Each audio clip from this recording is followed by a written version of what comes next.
just going to give a minute for everybody to join on. I see the numbers going up, so.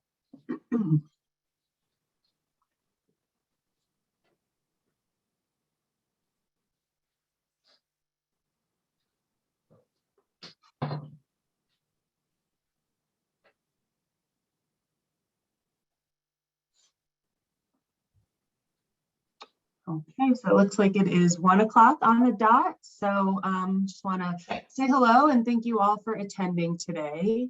My name is Nicole Jarvis. I'm an Assistant Director of Programs at Cancer and Careers, and I'll be the host for today's webinar. Just real quickly, I want to go over a few housekeeping items related to accreditation. Today's webinar is accredited for CEUs by ANCC, NASW, the New York State Education Department State Board for Social Work, the California Board of Registered Nursing, and the Society for Human Resource Management. So if you plan on receiving continuing education credit for this program from any of these accrediting bodies, please proceed with the following steps. First, you must log in individually. Participants who listen in on someone else's line will not receive credit. Next, you must complete and submit the evaluation and post-test, as well as receive a passing grade on the post-test. After today's session, you'll receive an email with all of this information. This email will be sent by 5 p.m. Eastern Time tomorrow, so Thursday, January 27th. And then for those who qualify, certificates will be emailed within 4 to 6 weeks. Also, please note that the planners and presenters for this program have not disclosed any pertinent financial relationships or conflicts of interest, and that no commercial support was provided for this program. So thanks in part to direct support from Genentech, HSN, and QVC, Cancer and Careers is able to offer this 8th year of the Balancing Work and Cancer webinar series. This program was created to provide patients and survivors, as well as their healthcare teams and employers, with concise, targeted information around the work-related issues that tend to arise after a cancer diagnosis.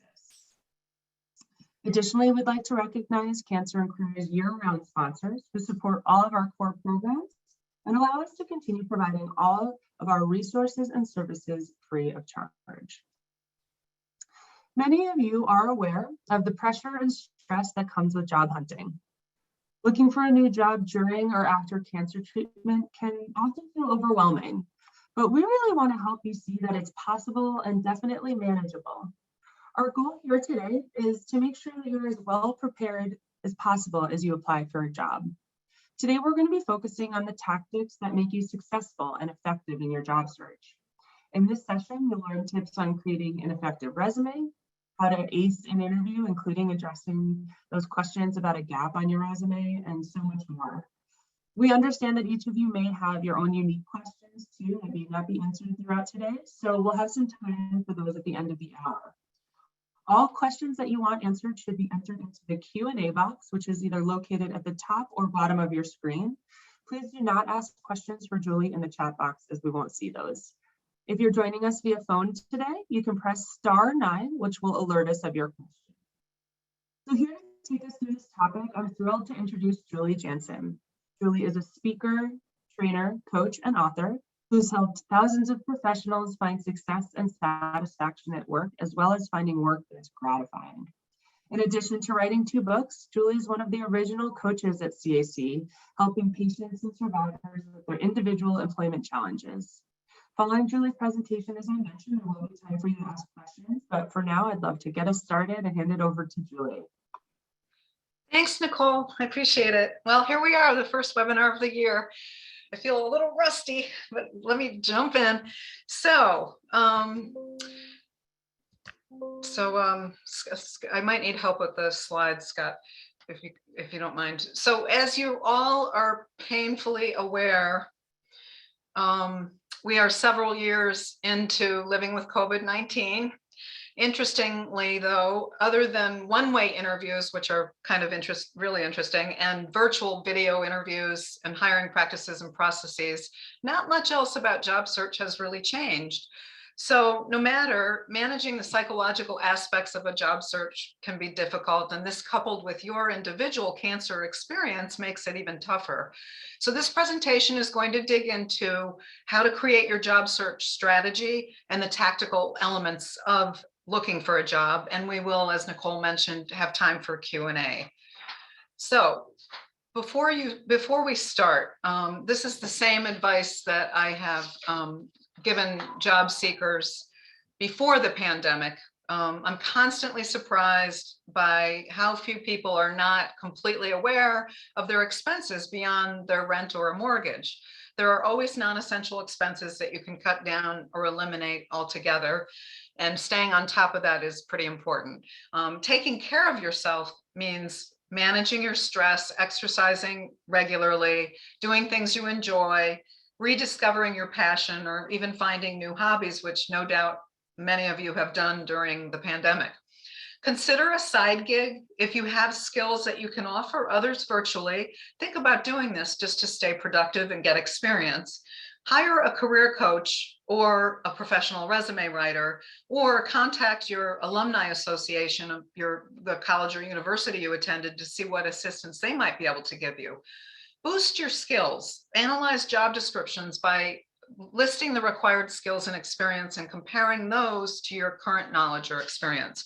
There are tons of free online courses available from Harvard and MIT and Microsoft and Khan Academy and many others. And then researching the job market. I'm stuck, you guys, on the slide, so if you can help me out with this. Researching there, that's it, perfect, thank you. Researching the job market. So here's a few trends I want to share with you for 2022. This isn't on the slide, but this, and I'll segue into that slide.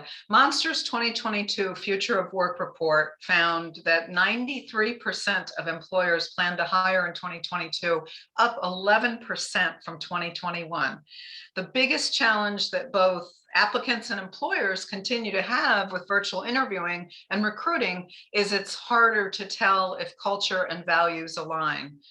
Industries that are hiring and expanding in 2022 are the following: healthcare, IT, especially software and app developers, supply chain management, which is purchasing, logistics, and distribution, financial management, and actuarial data analysis and science are huge. Do research on Glassdoor or with people who actually work at a company you are interested in about how they prioritize their employees' health and safety and best interest in mind as the pandemic continues. And incredibly significant to many of you moving forward, how are companies offering hybrid and remote work situations and flexible work schedules? It's absolutely fine to ask about this. And by the way, most companies still haven't come to that many conclusions given the continued variants that keep coming out.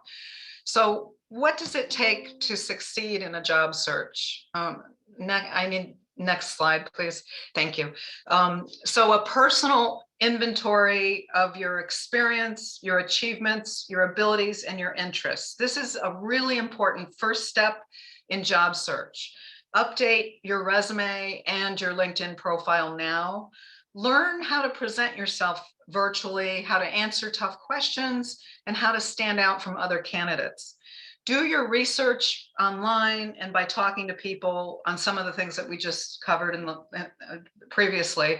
Prepare a marketing strategy, which includes identifying who you will reach out to and your target companies along with your quantified goals. And finally, build a network if you don't have much of one and leverage the one that you do have. And remember, people know people. We will get into more detail about each of these topics today. The good news is you can do any of these things remotely. So let's segue into writing an effective resume. Here's the basics. You spend a lot of time writing and rewriting your resume. It's a painful exercise for most people. In fact, the next webinar I'm doing for Cancer and Careers is on how to write a resume in early February.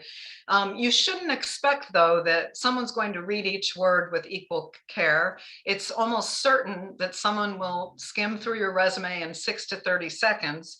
And the goal is really to help that person make the decision to read it again or put it in the yes pile. And this is if you get past ATS screening. So to keep your reader's attention, avoid long paragraphs, long sentences, huge blocks of text, or even sometimes I see this, too little content. And avoid speaking in generalities. One of the most important things that you want to have on your resume are past achievements and accomplishments by using quantifiable and measurable information. The person who reduced turnover by 25% in 6 months is much more impressive than the one who merely reduced turnover. So some more basics about writing a resume on the next slide. A resume is 2 pages only. 1 page is really for a recent college grad. I write 3-page resumes for C-level execs. You must have a profile or a summary paragraph on top. The reader should be able to get the most relevant information about you as a candidate and decide whether to consider you further by reading only the summary and profile, which they almost always do once they look at your name and geographic location. And FYI, people are not putting their entire address on their resumes now due to privacy and identity theft. Many hiring professionals will tell you that when doing a first screen of resumes, the summary is all they read before putting the resume in the next yes or no pile. And I'm, kind of using that as symbolism. And it is also the place to add some of your personal traits that have made you successful and helps you to stand out. Your resume must have keywords for the ATS, which is applicant tracking system software that companies and job boards use to scan, and these should be primarily limited to technical terms rather than softer qualities. And at a minimum, 80% of your content should be accomplishments. People often make the mistake of simply listing their tasks and responsibilities, and a potential employer wants to know how you are going to help them make a difference and meet their goals. So let's dig into ATS a little bit, because it's something that confuses people quite a bit on the next slide. So that's interesting. Not sure. Okay, can you go to the next slide, please? All right, I don't know what happened here, but let's just talk about ATS. If a company uses ATS, 75% of resumes are rejected before a person sees it. What is ATS? ATS is software that's used to collect, scan, sort, and rank job applications, including resumes and cover letters. Many companies use ATS. All large companies do, and many medium-sized companies do as well. And some use software that they buy and they have customized, and some companies develop their own. So there's not just one standard ATS out there. The average job posting gets 250 to 350 applications, and this number is increasing due to high unemployment. Companies typically screen out candidates to about 8 to 10 people, and companies knock out applicants they don't identify as the best fit. So if you don't meet their resume filtering bots algorithms, you're knocked out. Using the keywords and phrases in job postings is what you want to focus on your resume, and sprinkling them throughout your resume is important, not just on the top. Keywords can be pulled, as I mentioned earlier, from job descriptions that interest you. And there's actually word cloud generators out there, like one called Wordle, WORDLE, where you can actually have them do that for you. And this will identify the keywords that are used pretty frequently. And then finally, regarding ATS, sprinkling keywords throughout your resume, as I mentioned, is important. If say there's 8 keywords that are used consistently through a job posting, you want to use them 2 or 3 times on your resume. And I do recommend adding a bulleted keywords section. This slide is a sample of keywords, and this happens to be a marketing person. So, but other, if you're not in marketing, other things could be Microsoft Office, billing and invoicing, calendar management, project management. All of those are very relevant keywords. Okay, so then moving to the next slide. So avoid using cliche kinds of phrases on your resume if you can help it. Effective communicator. It's pretty much expected that no matter what your level is, that you are effective at communicating. That putting especially for many of you who haven't worked because of cancer treatments, or you decided to step down for a little bit while you recover, it's really important to put any kind of volunteer and community service on your resume if you can, and actually identify some achievements that align with that volunteer service that you've done. And do add specific information about your virtual remote experience. Well, it's pretty obvious that unless someone's a frontline worker, they've been working remotely, it's still a nice thing to add if you can. And I always recommend putting a headline on your resume similar to the headline on LinkedIn. That's a specific focused headline. Usually it focuses on whatever title you're applying for, and it's really easy to change in a Word document on your resume. It's okay, I get this question a lot from older people, it's okay to not put dates with your education. The truth is anybody can Google you and find out how old you are, but you don't need to put dates if it makes you uncomfortable. And then finally, the fonts that I tend to like in addition would be Calibri, I always mispronounce that, Helvetica, Garamond. Those are some of the fonts that I like a lot. So the next slide, looking at developing accomplishments. This is something that is very difficult for people to do. They often will say to me, I don't know what I've done. I just do my job. I just, do what I'm supposed to do. So there's 4 things here that you want to consider when you're trying to write and develop accomplishments, which, as I mentioned earlier, are really crucial. The first thing is just thinking, well, what was the problem? What was the need? What was the situation? What was the obstacle that needed to be fixed or changed? And then really sitting and thinking, well, what did you do about it? And then what obstacle or barrier did you actually overcome? And then what results did you produce? So quantifying those results with as many numbers and ratios as possible. Okay, so let's jump into talking about cover letters. Cover letters are really important. People often ask, do I have to write one? Even if there's not a request for a cover letter, it's yet another opportunity to sell yourself. And it is also included in the scanning that ATS does. So those same keywords that I mentioned should be on your resume are also in your cover letter. If you're doing an email cover letter, which, depending on the application process, some people do, you want to be really thoughtful about your subject line in your email. You always want to mention, this is something most people forget to do, mention something about the company you're applying to, and don't make it like Sony Corporation is a huge entertainment company, because that's a no-brainer and that's not adding any value. But if you just dig a little bit and do some research and put something a little more interesting in your cover letter about the company, then it makes it look as if you're not just using a template, which of course you do, but you kind of want to avoid looking that way. You're selling yourself by aligning your experience or your achievements with what the company says they're looking for. And you want to use bullets. I mean, I kind of like just 3 bullets. These are the reasons that your position, your opening aligns with my experience, bullet A, bullet B, bullet C. And then of course, proofread your letter and follow up if you can. I know many times you can't find the hiring person's name, and sometimes you can, and LinkedIn is pretty valuable for that.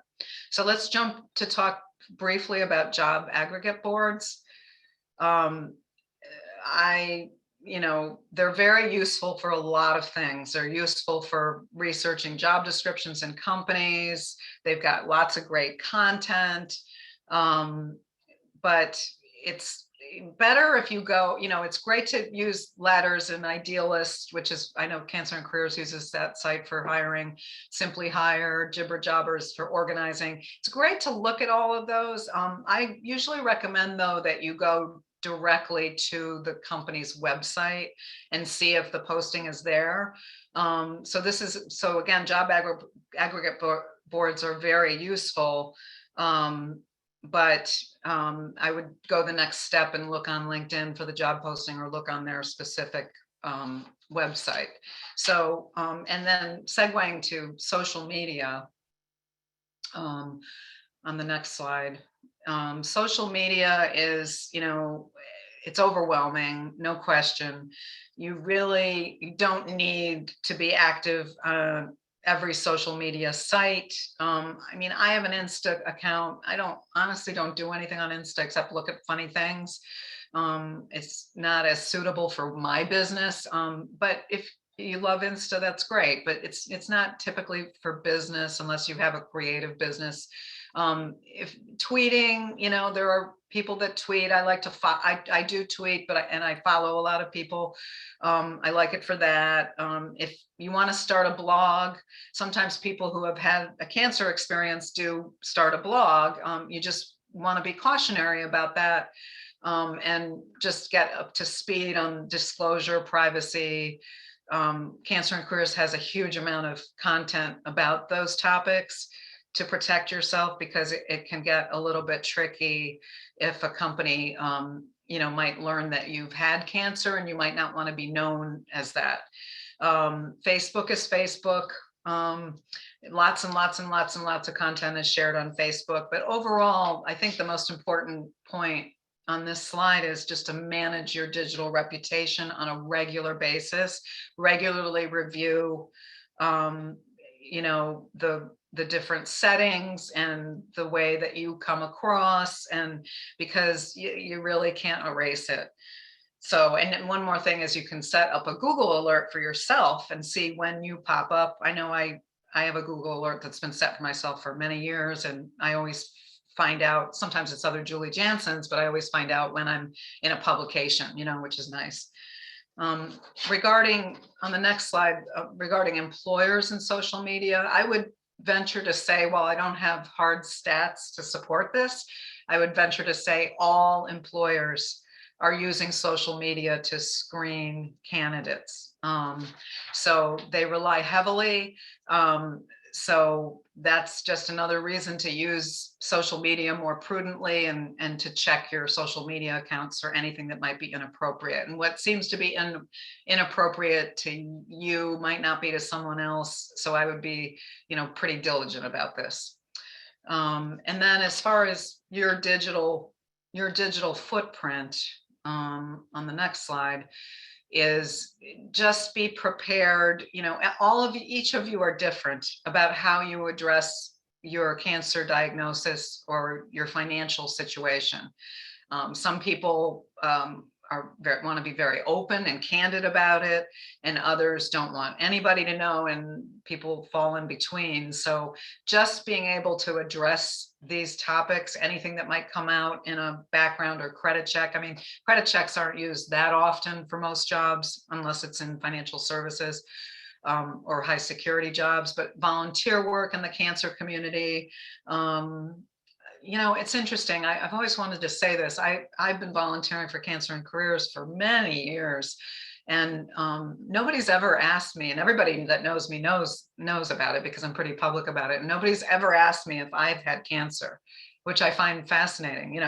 So social media posts or blogs about your cancer diagnosis is another part of your digital footprint that you may or may not want people to be cognizant of. So let's jump to LinkedIn, which is really, I'm a huge fan of LinkedIn. So people are still nervous about LinkedIn. They're still not sure how to use it. It's a pretty straightforward, simple site. It's never really gotten overly sophisticated. Purchased by Microsoft about 5-6 years ago. But any kind of negative trepidation you have about LinkedIn, I would suggest you just kind of try to get over it. And you can have a skeletal profile. It really continues to be a lifesaver for remote job search. I mean, almost every single client I have, career coaching client, uses it, or gets found on LinkedIn. So if you haven't updated your LinkedIn profile, do it and keep it updated. It doesn't require a huge amount of effort, really. There's 722 million people right now on LinkedIn. Not to say that they're all active, but networking on LinkedIn is not about making, having a million connections, and they're not friends, they're not linked, they're connections. And the direct connections are the first degree connections. The second connection is the person that's connected to one of your first degree connections, but not to you.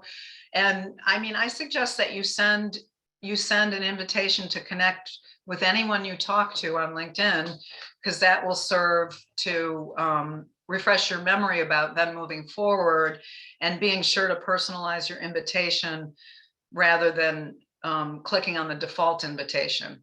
And while typically LinkedIn has not been a replacement for face-to-face networking, obviously in this era of virtual work, virtual job search, it's instrumental to networking. So, and it's easy to just send people quick messages to like their posts, and always ask your connections how you can help them. And then a couple more, just more tangible aspects of LinkedIn on the next slide. Your professional headline. This is my most current page, I guess, profile for LinkedIn. I couldn't think of the word. Your professional headline is important. You have 120 characters that you can put in there. I mean, I opted just to list all the things I do, because I do a lot of different things, and they kind of are all related, even though they don't seem like it. Your about section is kind of like the summary on your resume, but it can definitely be more creative. It can be in first person tense if you'd like. And you have 2,000 characters to write your about section, not to say that you need to use all those. And a photo is absolutely, definitely a must on your profile. It doesn't need to be a professional headshot. People are always so worried about that. That's, my hair's a little flatter today than it is in my photo, because that was a professional shot. but and populate the skills and endorsements section. That's, the endorsements don't matter as much, but you have room for 50 skills, and that's where ATS comes into play, and you're getting scanned, and if those right keywords are in that section, that's positive for you.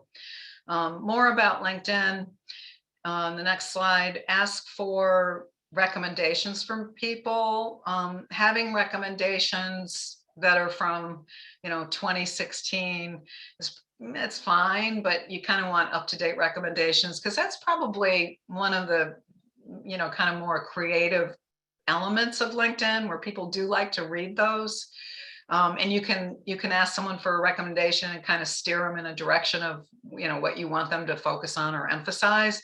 Post updates regularly if you want to. You don't have to, though. And you can join a few LinkedIn groups. And I definitely recommend personalizing your LinkedIn URL. You're automatically, when you start an account, you're automatically assigned one with all these numbers and letters. And you can definitely, update that to just your name. So now let's go to some of the more sort of traditional parts of job search. One of them being the ability to introduce yourself. I do a lot of communications and presentations, coaching, and group coaching, individual coaching. And one of the things that's hardest for people, especially like when you're feeling vulnerable in a job search, is your ability to introduce yourself, and do it in a succinct and interesting way. And do it, succinct, meaning like 45 seconds to 2 minutes at most. And while you probably have your own unique way of talking about what you do or what you want to do, it doesn't mean that you can't be interesting as well. So if you can throw in a little interesting fun fact that's professional, or maybe it doesn't even have to be, that's a great thing to add. So there's a kind of like a little formula. It's sort of like, what are you? What was your title or your industry? What have you done, or what can you do? And then something interesting about you, as I mentioned, and then try to project confidence when you're introducing yourself. And if you're comfortable with it, you can talk about, kind of be a little funny if you can. And I think really the only safe humor right now is self-effacing humor. So not self-deprecating. And practice your introduction. I mean, even as skilled as I am at communicating, I had an opportunity where I had, a Zoom thing where I had to introduce myself, and I felt nervous. And I was like, well, what am I going to say? And I wrote it out and I practiced it a few times, and it doesn't matter. It's just really key. That's what people will remember, above all, is how you introduce yourself. And that segues to networking. We'll talk about networking. Networking is a huge topic. I used to do full day training on networking. It's just as important as it ever has been. It's essentially defined as an ongoing process of creating and nurturing relationships. And the thing about networking is that nobody, you know, it's an art, not a science on some level.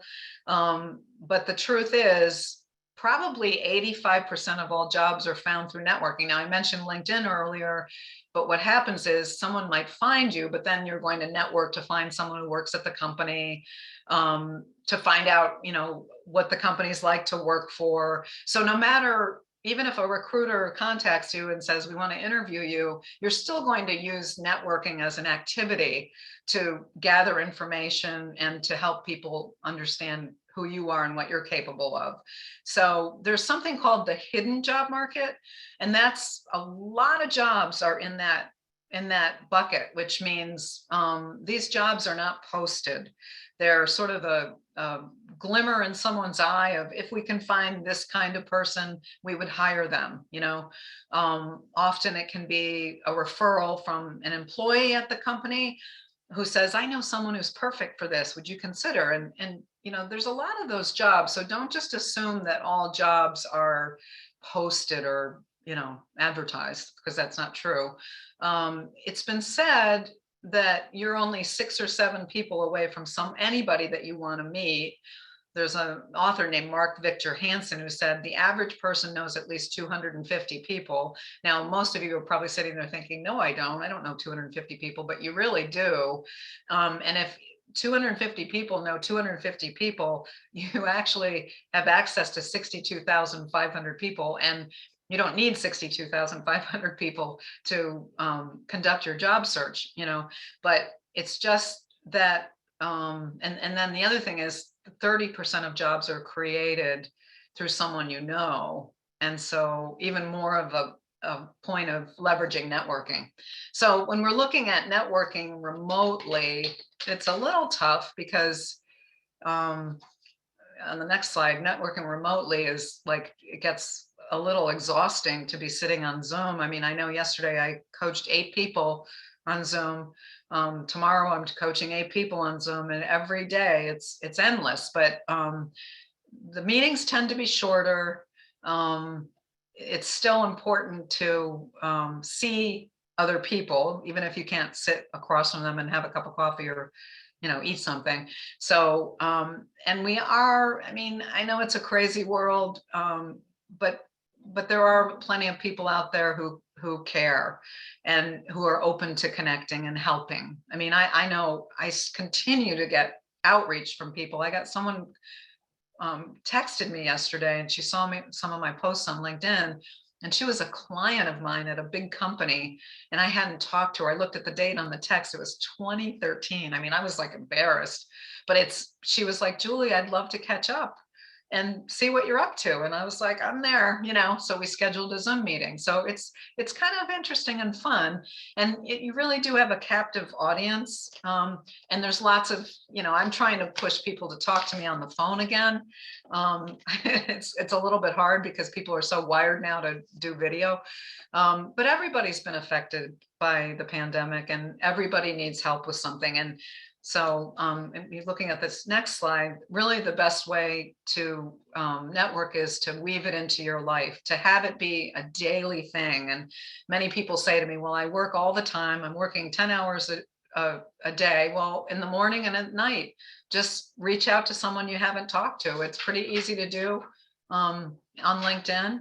And it's the important essence of networking is the reciprocity. It's like how you can help other people. and be clear about like what you do have to offer, your expertise, your skills, your knowledge, the kind of resource you can be. And so like for me with my clients, speaking of networking, I have, you know, some really clients that just graduated from college, a lot of them, and they don't have a huge professional network. You know, they're kind of relying on their parents. And so I can provide that. I always say to them, just send me target companies and let me see who I know. And it's very likely that I can come up with someone. So, and then finally, the last slide here about networking. Some of this sounds crazy to even talk about, but saying please or thank you on the next slide, you know, having manners, and always kind of end a conversation with an action or next steps and follow through. Please follow through. A lot of people don't do that. Try to keep your contacts and your notes digitally updated. And, you know, you can't expect anything from people that you contact or interact with. People are extremely busy, you know, and overwhelmed. And you're just not, I mean, this is true virtually, even more so. You're not going to have chemistry with everyone, unfortunately. And that's okay, because as I mentioned, you have, you know, access to 62,500 people. So it's all right if you don't have chemistry from that, you know, with everybody. So now looking at this next slide and talking about researching an employer.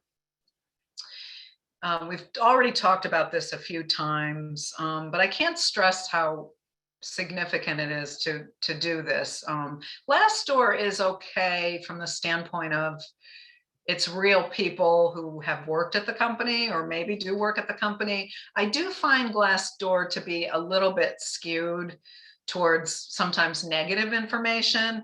So I really feel like when you're researching a company, always the best bet is to go to a person who work there and have very specific questions that you're going to ask instead of just open-ended questions. But some of the things that you're going to, you know, look at researching, or if you can, are company benefits. How do they treat employees? You can actually, you know, public record, find discrimination lawsuits, find out if they have an EAP, ERG groups, which are affinity programs. Companies are really under a lot of pressure to offer really extraordinary benefits to employees.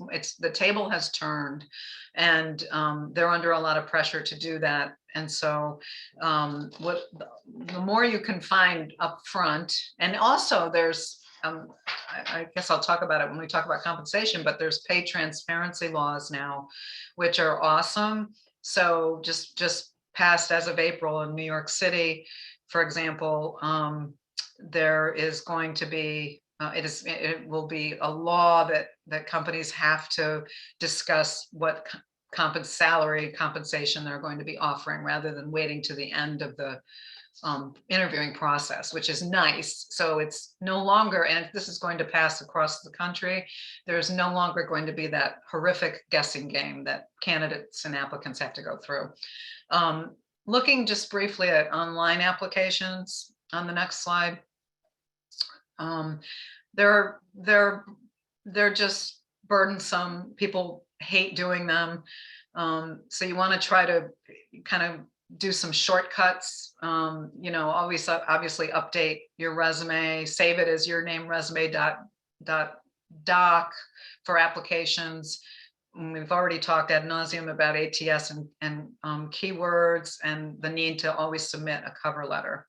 A couple more things about online applications on the next slide would be that it's great if you can to download, print, and review a sample application first, and try not to use autofill, because the formatting can, anything digital, the formatting gets wacky sometimes. So I'm a big fan, and I do this with everything, cut and paste content in instead of typing it in. And it eliminates some human error as well. And then tailoring your application content to match keywords as well. Don't leave sections incomplete. We do get a lot of questions about some of the questions that are on applications about whether or not you've had illness, or some of the other questions that feel discriminatory. So the option for that is generally just to leave all of those optional questions blank if you're uncomfortable filling in that information. Follow the company's instructions carefully, and proofread everything. So now another big topic that we'll jump into is interviewing. So I've met some people recently that have actually had in-person interviews, but not too many. Companies, one of the big trends right now is a one-way interview, where I have a client who has to do that this weekend for a rotational program, and you get recorded and you get a couple, 2 to 3 opportunities to record your interview, and it's a little bit nerve-wracking. I'm not sure if it's more nerve-wracking or less nerve-wracking than interviewing with a real person. There's probably scary things about both of those, but just as you've been learning how to use video for meetings and networking, you're still applying the basic principles of even traditional in-person networking to video networking. So I like just the idea of setting up informational video interviews for practice. And then it's going to sound crazy that I'm actually going to go through this slide with you of the basics, but how many technology issues have we had? Oh my gosh, it's terrible. So please test your technology before an interview. Earbuds, I talked to a guy yesterday and his earbuds were interfering with the audio. It happens all the time. So check everything. I started having problems with my audio, so I went out and got a webcam recently, because you don't want to be caught sort of flat-footed by a technology issue, because no matter what, even if the person interviewing you is compassionate or sympathetic, it's still disconcerting, and it still is going to rattle you a little bit, and you're just not going to be on top of your game.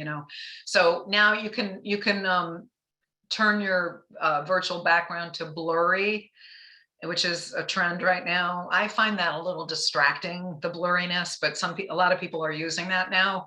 But whatever it is, don't have a lot of stuff. I coached a guy last week and he had three wine bottles behind him and glasses. I thought it was pretty funny. Obviously, he wouldn't want to do that in an interview. And then the lighting can be tough. So, just make sure there's not too much light or too little light and you look dark. And then a couple other tips for video interviews on the next slide would be place your, try to have a head and shoulders view of yourself. So what I do is I elevate my laptop so that I have that. So it's not just cutting off my chin. And then, it's hard to make eye contact because the camera is up here. So everybody kind of looks down, and everybody's guilty of that. And if you're using notes, which is one of the beautiful things about video interviewing, is that you can put them somewhere and the person who's interviewing you doesn't even really know that you've got them there. And it's a kind of a nice little crutch, and then finally, the last thing about video interviews on the next slide is, yes, do get dressed up. I actually have pretty decent pants on today for this, because I said I don't want to just have like a nice top and then wear jeans.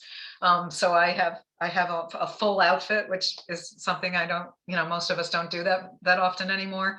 Try to, especially on video, try to address the interviewer by name once in a while. Try to show that you're listening, and you can do that by eye contact and nodding and nonverbal, and then show your personality, speak clearly, exude energy. Unfortunately, you can't really stand up. You can stand up at a phone screen, and phone screens are still being done on some level, not as often as they used to. And then when we're talking about interviewing, let's move to preparation for interviews. So looking at preparation, on the next slide, the most important thing, we've talked about research, is how can you solve their problems and meet their needs? And I want to stress here that while cancer may be on the forefront of your mind, it isn't on the interviewer's mind. Your gaps are not on the interviewer's mind. We'll have a slide about the gaps, but those don't matter really that much anymore. So what you want to do is really think of those tough questions. So tell me a little bit about yourself. What are your strengths? What's the biggest mistake you've made? When have you failed? You know, those questions that seem really kind of dumb, but the truth is often they're not really interested in your biggest failure. They're kind of more interested in how you approach and craft your answer and what you deem as important. Bring the job description, have it next to you, have it highlighted with the key things that they've stressed that they're looking for in hiring, and then try to kind of align some of your achievements and things next to those so that you have concrete, specific, interesting examples, and try to tell stories. That's really more behavioral interviewing, which is but keep them brief. And this is a little formula. The situation was this. Well, there was no budget. What I did is I went out and found an external partner, and the result was we increased efficiency by 62%. And I just made that up. But that's more, that resonates for people. Stories resonate for people. That's why the comedians that tell a lot of stories, are very popular. So, and then a little bit more about interviewing. And then we'll open it up with a couple more topics, and we'll open it up for questions. So the next thing about interviewing is the gap. So I'm almost inclined to remove this slide at some point, but it's still a question we get a lot. I do the resume reviewing for cancer and careers, and that question comes up a lot too. But really, if you're still feeling uncomfortable, no matter how often I say to you, it just doesn't matter anymore. But what I do say is you've got to have an answer if it does come up and someone asks you. So there's a couple examples on this slide, and Cancer and Careers coined it the swivel. So it's a great technique for a lot of things, but I was dealing with a family issue that's now resolved, and I'm really excited to discuss how my sales skills can help you grow your business. So what you're doing is you're swiveling it back to the positive and putting it right back away from the gap that's making you uncomfortable, and to why you're sitting there and why the potential employer would want to, hire you. And then just a couple more things about interviewing on the next slide. And one of them is, you're going to get some weird questions. People still get these questions like, what animal would you be? Or what's your favorite color and why? What's the latest book you've read?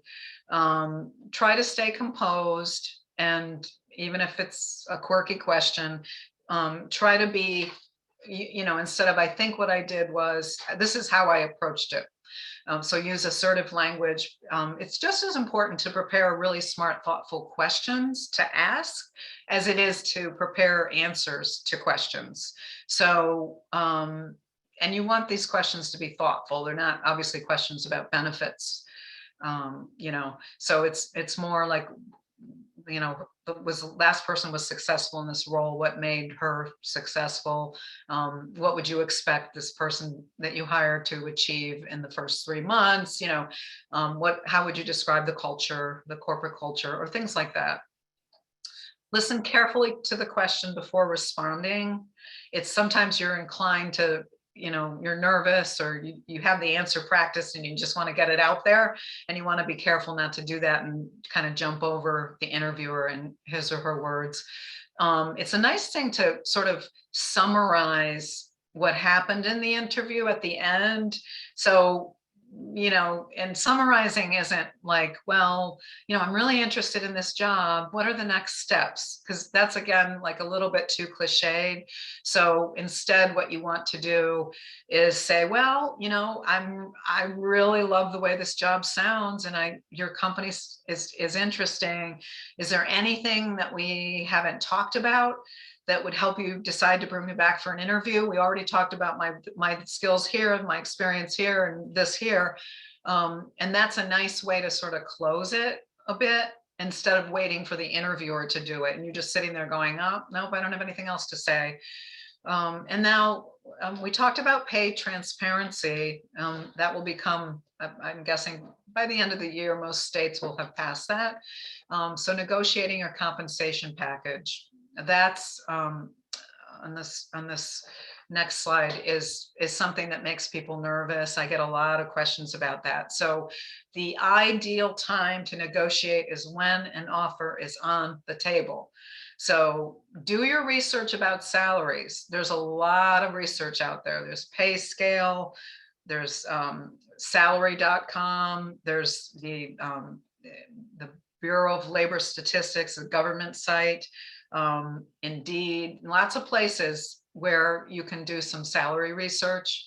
And then just be very cognizant, that you want to, like, if they ask you and it's too early on in the interviewing process, you want to try to avoid it and say things like, you can either say, I'm sure you're going to be fair and equitable if it comes to, you're making me an offer, I'm really more interested in learning more about, or I don't want to waste your time either. What does this job actually pay? Or my research on this position shows the range to be X and X, and be quiet. And this is a tricky one. If you do decide to put out throw out a range to the person interviewing you, the top end of the range should be your starting point. The top end of your range should be the starting point, and keep the range relatively wide, and realizing that, well, this is on the next slide, actually, realizing that your salary is only part of your compensation. There's more to negotiation than just salary. We talked earlier about researching benefits. Never say yes or no until you're ready to do so. If you can get the offer and write in an email, that's important. And a lot of times companies will make an offer and just focus on the money and not focus on the benefits. And if you're kind of stalling because you might be juggling a couple offers, then that's a good delaying tactic, is like, I don't know anything about your benefits. Nobody's mentioned them to me. May I review those, And usually the standard amount of time that you have to accept an offer is a week. I've seen a lot of companies, because they're really eager to hire people, pressure candidates and give them an offer on a Friday and say, I need to know by Monday. But they're not going to renege and withdraw the offer just because you don't get back to them on Monday and you say, I need to talk to my family, and so I need till next Wednesday. Okay, so back to you, Nicole. Great. Thank you so much, Julie. I know for everyone this is a lot of information to process, but this is certainly a really great foundation from which to start, especially just those who are beginning to think about their job search and whatnot. Real quickly, before we head into the Q&A, here are just a few of Cancer and Careers resources that may be helpful for those of you who are currently job searching or considering it. As Julie has mentioned a number of them, we have our resume review service. We have online career coaching. This can be helpful if you want to just take a look at some of the previously asked and answered questions as well, because it can be helpful to see that a lot of people are experiencing similar situations. So I would definitely take a look at that. And then we have our publications that are free of charge to either download or order. If you want to go to the next slide, I just want to point out a number of free events that we have coming up this year. The next 3 sessions of this series are going to continue to focus on aspects of the job search, a little bit of a deeper dive into each of those. Registration for all remaining sessions is found on our webinar series event page. I also want to just point out that we have 2 virtual conferences taking place. One will be on Friday, March 25th, That's our Midwest conference, and the other is our national conference, which is on Friday, June 24th. Those registrations are both open now. So we're just going to leave up the CEU information slide while we dive into Q&A. It looks like we got a number of questions in throughout the session, which is great. We always love to see that. So I will start going through those. Julie, if you're ready to dive in. Ready. All right, great. Okay, so first question I see from an anonymous attendee.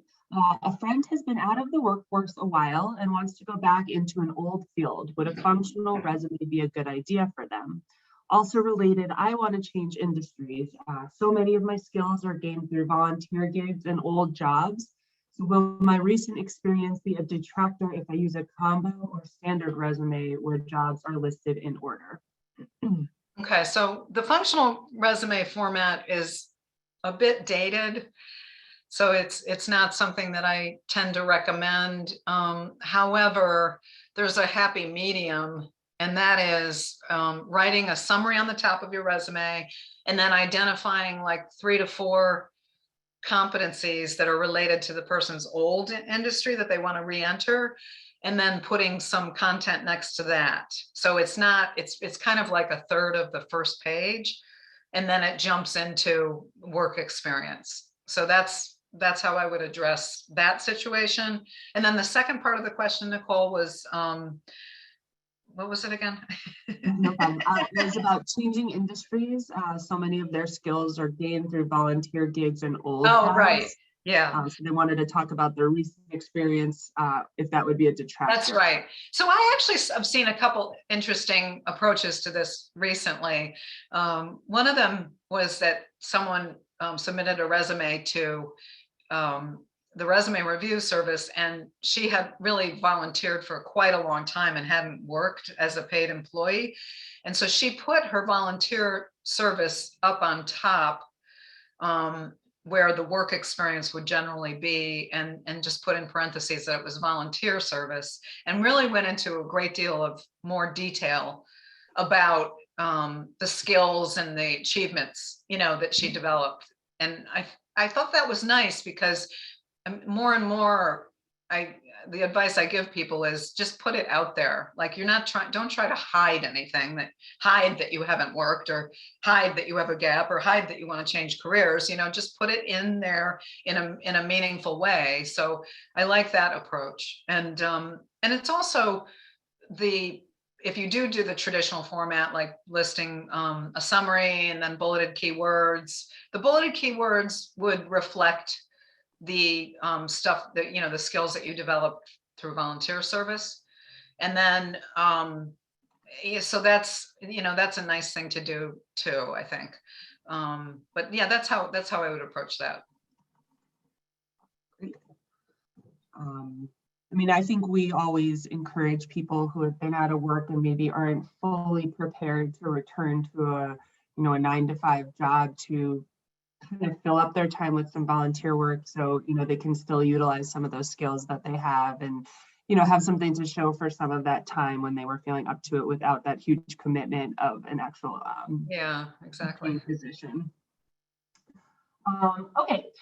This next question is from Naz regarding accomplishments. Most often you work as part of a team and you're a contributor to a project or outcome. How do you best explain that without taking personal credit? If it was I hear that a lot, actually. It's interesting. It's a very thoughtful question. I like that. It is. It's a common question. Integral team member to But what I will say is, it's okay to say you were an integral or team member or a key contributor on your resume. What you do want to do is, when you're in an interview, you're going to de-stress the team part a bit and say, what I did is, because you did contribute something very specifically on the team. So you're not fabricating that. So there's a little bit of a difference between how you represent it on a resume versus how you talk about it in an interview. Mm-hmm, for sure. Okay, we do have a number of questions coming in. So Julie, would you be okay going a couple minutes over the Oh hour? yeah, absolutely. I'm fine. Okay. So let's take another like 5 or so minutes. Okay. This next question is from Erin. I'm curious about the need for a LinkedIn profile for healthcare workers, specifically RNs. Yes. Okay. So RNs, many do not have LinkedIn profiles. Healthcare workers don't tend to, but I still like the idea. It's even if it's just for networking. It's a good thing to just have a basic LinkedIn profile, and there will come a point where you'll be surprised in that you may actually need it. And so it's just great to have, like I said a lot earlier, a skeletal LinkedIn profile, no matter what you do for a living. It's a good idea. Absolutely.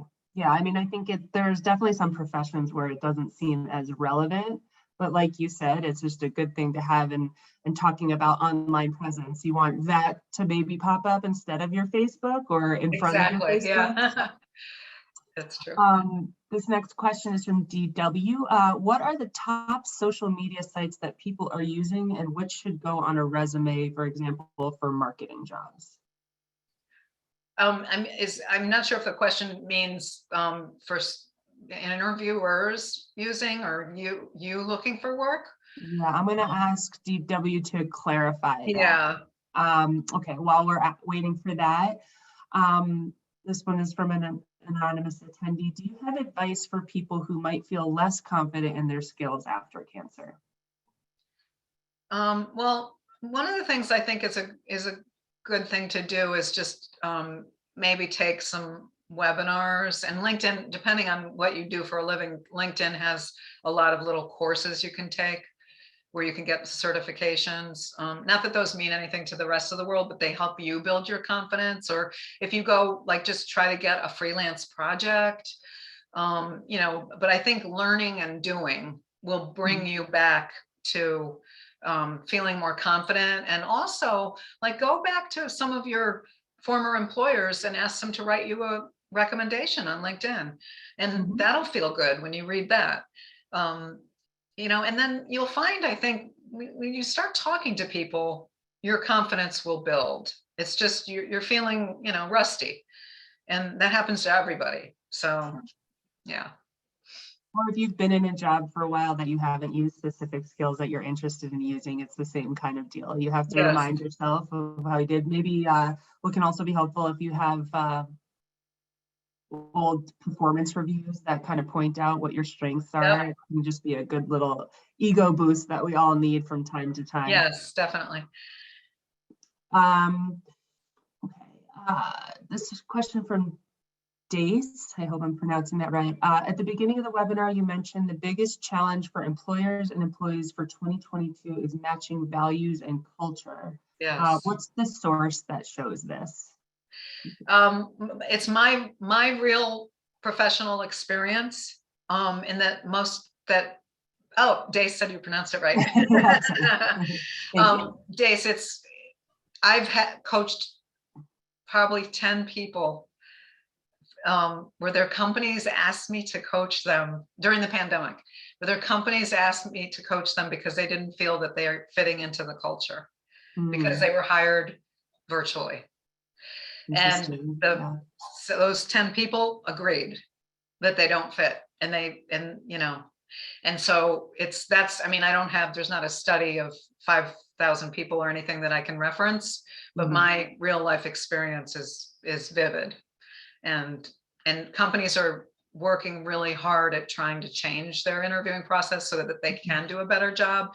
And hopefully candidates are doing the same thing, and trying to assess the culture. Well, hopefully those companies aren't the ones that are using those one-sided interviews where you have to record this. I feel like that's not the best way to do it. That's usually just the first step, then you actually do get to meet and interview with some people. I know. I would say, though, that it's probably a really common challenge nowadays with this idea of fitting into a company culture, because you aren't really interacting much beyond the absolute necessity of, we have a meeting at this time, or there's no running into one another. And people might not want to take the time in their day to, socialize online when It's that's so all true. they're It's doing. terrible. So It's I would terrible. imagine that's a Yeah, common I complaint hear these it. days on I both hear it sides. so often, Yeah. Yeah, and I think that that's probably something for people to consider as they are looking for remote work, because it's definitely a different setup, in Yeah. terms of kind of fulfilling other aspects of the job, of relating to your coworkers and things like that. So, Yeah. okay, I think we'll take one more question. This one is also from an anonymous attendee. Would you recommend aptitude testing prior to career coaching? Recommend what kind of testing? Aptitude testing. Prior to career coaching? Well, if you're going to work with a career coach, they can help you with aptitude testing. Yeah, I'd imagine that that's part of it, right? There's like the Strong is a good aptitude test. There's a number of aptitude tests out there, that the coach should be able to point you to. But I mean, I'm always a fan of going through the self-assessment process on your own, and finding out what your personality type is and what you like doing, and what your values are. I think that's really important for you to learn about yourself. Sure. Yeah. And I mean, the interview process is about selling yourself, so you want to make sure that you know the best parts of yourself to sell as well. Yeah. All right, so in the interest of time, and we want to be respectful of everyone's day, I think we're going to stop with the questions here. I hope that you guys all found this job search webinar valuable. We really appreciate feedback. So as I mentioned, we'll be circulating the online evaluation tomorrow. So please take the time to fill it out. Even if you're not looking for credit, we are always interested in hearing how we can best meet your needs. If we were unable to get to any of your questions during today's call, because I know a lot of them did come in, you can feel free to send them over to Cancer and Careers, and we'll be sure to get answers for you. Otherwise, you can join us for our next webinar and ask the questions there as well. It's actually next week, so it's really soon. If you have specific questions about your resume, please submit them to our resume review service on our website. And again, thank you so much, Julie, for your insights. Looking forward to having you here next week as well. And thank you all for attending, and have a really great day. Bye, everyone. Thank you. Bye.